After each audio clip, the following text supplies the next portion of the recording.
2013년 5월 31일 5월 마지막 날 위키티 시간입니다. 아침에 나로 주의 인자한 말씀을 듣게 하소서.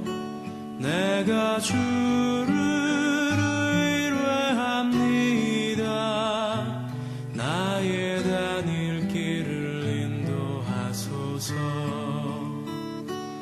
아침에 나로 주의 인자한 말씀을 듣게 하소서. 내가 주를 의뢰합니다. 나의 다닐 길을 인도하소서. 내가 내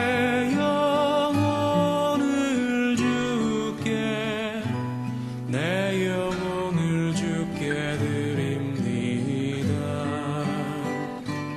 내가 내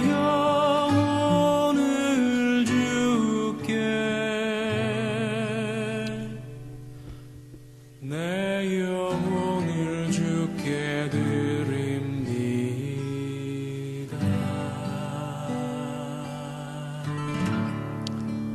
하나님 감사합니다. 오늘도 하루를 주님과 함께 시작합니다.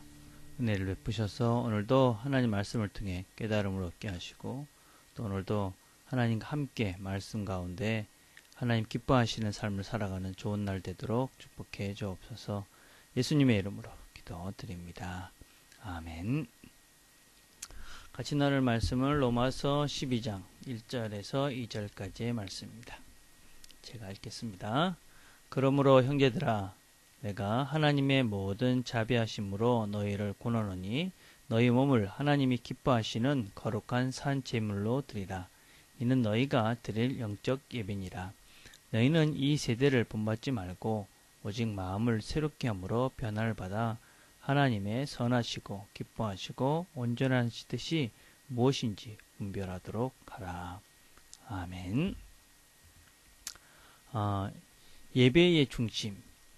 우리는 어제 예배는 형식의 예배와 삶의 예배가 있다 그랬습니다.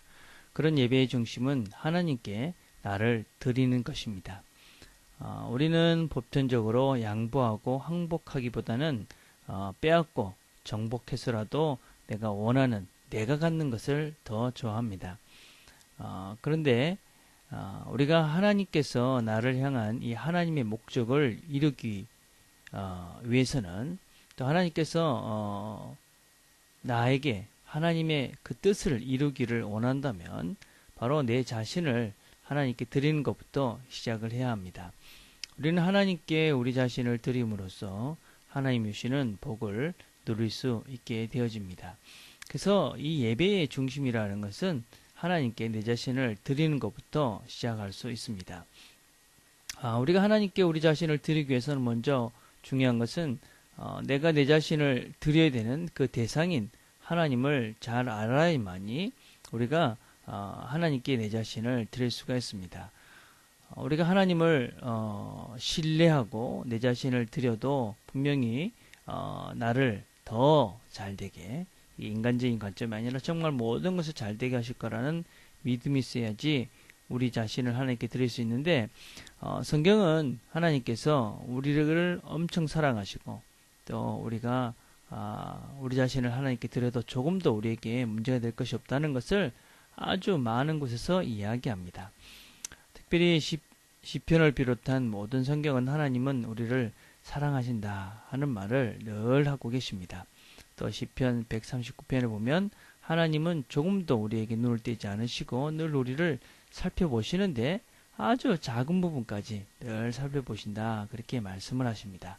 그리고 우리가 그렇게 살 수 있도록 힘도 주시고 또 우리가 또 잘못했을 땐 용서도 하시고 또 우리가 잘못했을 때 또 노하기를 더디하시며 무엇보다도 우리에 대한 좋은 계획을 갖고 계시다고 성경은 우리에게 곳곳에서 이야기를 하고 있습니다.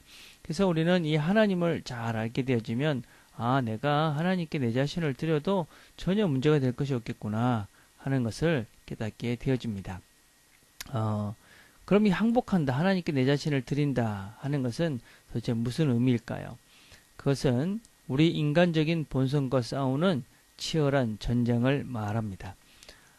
우리가 변화해야 될 것을 변화시키기 위해서 투쟁하는 것을 의미합니다. 내적인 싸움을 이야기하는 것이지요. 그래서 내 자신을 비우고 그리스도의 인격으로 채워가는 것. 그리고 삶의 최대 관심사를 나보다 하나님께 우선 두는 것. 이런 것이 어떤 면에서는 항복한다 하는 것의 첫 번째 의도다라고 할 수 있습니다. 또 항복한다 하는 것은 하나님께서 말씀하실 때 그렇게 순종하는 것을 말합니다. 대표적인 예로 우리가 누가복음 5장에 보면 베드로가 이 깊은 곳에 그물을 내려라 그렇게 했을 때 주께서 말씀하시니 그리고 그물을 내립니다. 이해가 되지 않았던 것이지요. 나는 어부로서 이 고기 잡는데 전문가인데 주님이 말씀을 하시니까 이해가 안 되고, 그리고 어떤 면에서는 참 논리적이지 않고 합리적이 않은데 그래도 하나님이 말씀하시니까 순종하는 것. 이것이 바로 하나님께 항복한 사람, 하나님께 내 자신을 드리는 사람이다 라고 할 수 있습니다. 또 하나님께서 계획하신 목적을 믿고 이끄시는 대로 신뢰하며 따라가는 것을 이야기합니다. 아브라함이 갈 바를 알지 못했지만 하나님께서 가라 하시니 갔습니다. 요셉과 마리아가 이들이 하나님께서 원하시는 것이 무엇이다라는 것을 알았기 때문에 하나님이 이끄시는 대로 애굽으로 가라 하면 애굽으로 가고, 또 가나안으로 가라 그러면 가나안으로 가고, 이래저래 하나님께서 가라는 대로 갑니다. 하나님께서 분명히 우리 삶에 바른 목적을 갖고 계시다는 것을 믿기 때문에 그 말씀에 순종하면서 따라가는 것이지요. 그리고 마지막으로 우리가 하나님께 이 모든 것을 드린다는 것은 인간관계에서 사실은 제일 잘 나타난다 할 수 있습니다. 하나님께 우리 자신을 드린 사람은 다른 사람을 밖으로 밀어내지 않고 또 우리의 권리만을 주장하진 않습니다. 그래서 하나님께 드린 내 마음, 그건 사람들 관계에서 나타나는데 사람들을 내가 안으로 내 안으로 사람들을 다 포금하고 포용하고, 그 다음에 우리의 권리보다는 책임을 그리고 사랑을 주장하며 관계를 만들어 간다라고 할 수 있습니다. 자, 그럼 이 하나님께 우리 것들을 드리는데 방해하는 두 가지 요소가 있는데, 첫 번째는 두려움입니다. 두려움, 내가 내 것을 이렇게 포기하고 내 것을 드렸을 때 과연 이게 제대로 될 것인가. 그래서 우리는 하나님께 우리의 것들을 드릴 수 없고 하나님께 항복할 수 없게 만듭니다. 근데 성경은 뭐라고 이야기하냐면 사랑은 두려움을 내쫓는다. 요한일서 4장 18절에 보면 사랑 안에 두려움이 없고 온전한 사랑이 두려움을 내어쫓나니 두려움에는 형벌이 있습니다. 하나님의 사랑을 우리가 기억하고 또 하나님께서 우리를 사랑한다는 것을 리마인딩하면 할수록 우리는 이런 두려움을 극복하고 우리 자신을 기꺼이 하나님께 내어드릴 수 있습니다. 우리가 잘 아는 로마서 5장 8절에 보면 우리가 아직 죄인 됐을 때 그리스도께서 우리를 위하여 죽으심으로 하나님께서 우리에 대한 자기 사랑을 확증하셨다 말씀합니다. 하나님께서 우리를 사랑하셨다는 것을 우리가 늘 기억하고 살게 된다면 우리는 두려움 없이 우리에 있는 것들을 기꺼이 하나님께 내어드릴 수 있습니다. 두 번째, 우리가 하나님께 우리 자신을 내어드리지 못하고 항복하지 못하는 이유는 교만 때문입니다. 피조물인 사람이 하나님의 일에 간섭을 하려 합니다. 우리가 우리의 한계에 부딪히면 초조하고 분노하고 연민에 빠지게 되어집니다. 그러다가 이래서는 안 되겠다. 내가 무엇을 해봐야 되겠다. 그래서 자기 삶의 주인이 자기가 돼서 자기가 하나님이 되어져서 결국 내가 하려 합니다. 그래서 이 인간의 내가 할 수 없다라는 우리 자신에 대한 하나님 앞에서 겸손한 마음이 없이는 우리가 우리 자신을 하나님께 드리기가 어렵습니다. 우리는 우리의 생각대로 모든 것들이 되어지지 않습니다. 그러나 결국은 하나님의 뜻대로 될 것입니다. 그런데 내 뜻대로 되지 않기 때문에 우리는 불안하고, 그래서 이것이 잘못된 것이다 라고 생각을 하고 내가 교만하기에 하나님보다 내 자신이 더 잘할 수 있다고 생각하기에 결국 주도권을 내가 가지고, 그리고 그 일을 하다가 결국 하나님과 상관없는 삶을 살게 되어집니다. 우리는 우리 자신의 한계를 인정하고 복종하는 것이 이 교만에서 물리칠 수 있는, 교만을 물리칠 수 있는 가장 중요한 원칙이다라고 할 수 있습니다. 그럼 우리가 하나님께 우리 자신을 내어드리면 어떻게 됩니까? 항복하게 되면 어떤 축복을 받는가? 무엇보다도 평안을 경험하게 되어집니다. 어떤 일이 났어도 하나님 손에 있다는 것을 믿기에 생각을 해보십시오. 우리의 삶이 내가 하나님 손에 있다.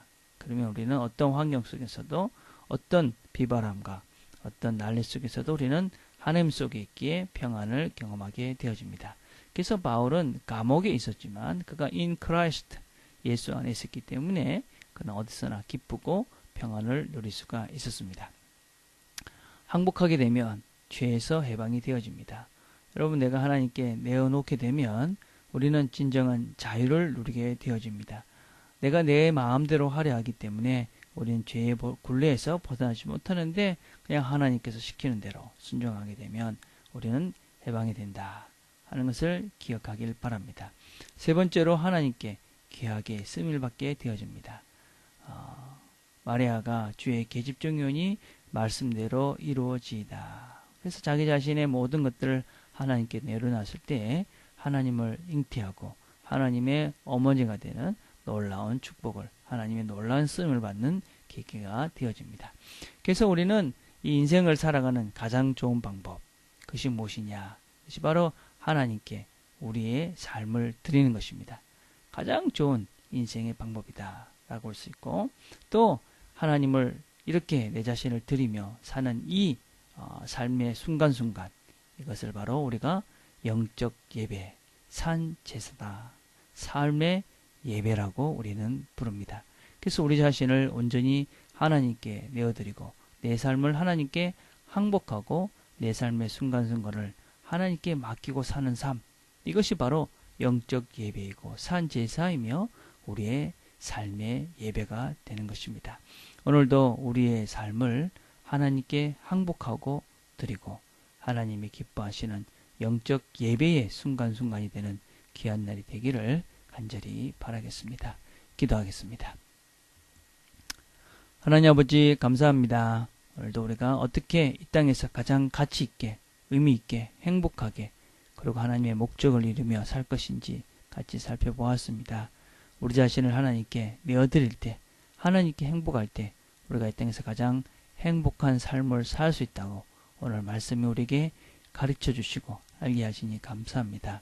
배운 대로 오늘 순간순간을 하나님께 항복하며 하나님께 내 시간을 드리며 그렇게 하나님 안에서 우리가 진정한 행복을 누리며 사는, 하나님 기뻐하시는 영적 예배, 삶의 예배를 드리며 사는 귀한 날 되도록 하나님 축복해 주옵소서. 예수님의 이름으로 기도드립니다. 아멘.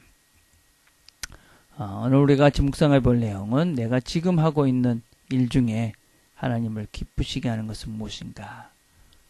내가 삶의 영적 예배로 드리고 있는 하나님을 기쁘시게 할 만한 것은 무엇이 있는가 하는 것들을 묵상해 보시고 그것 때문에 감사하고, 혹시 하나님이 원하시고 기뻐하실 일이 있다면 하나님 그거 할 수 있게 해주세요. 그렇게 기도하며 하나님께 나아갈 수 있었으면 좋겠습니다. 그리고 오늘 우리가 같이 기도할 것은 주일 예배를 위해서 기도하는 날입니다. 예배를 위해서 수고하는 여러 사람들 생각하시면서 기도해 주시고, 특별히 이번 주부터 새롭게 6월달이 시작이 되어집니다. 새로운 후보가 구성이 될 것인데 이 후보들 좋은 만남의 시간이 될 수 있도록 우리가 같이 기도해 주셨으면 좋겠습니다. 개인적으로 기도하는 시간들을 갖겠습니다.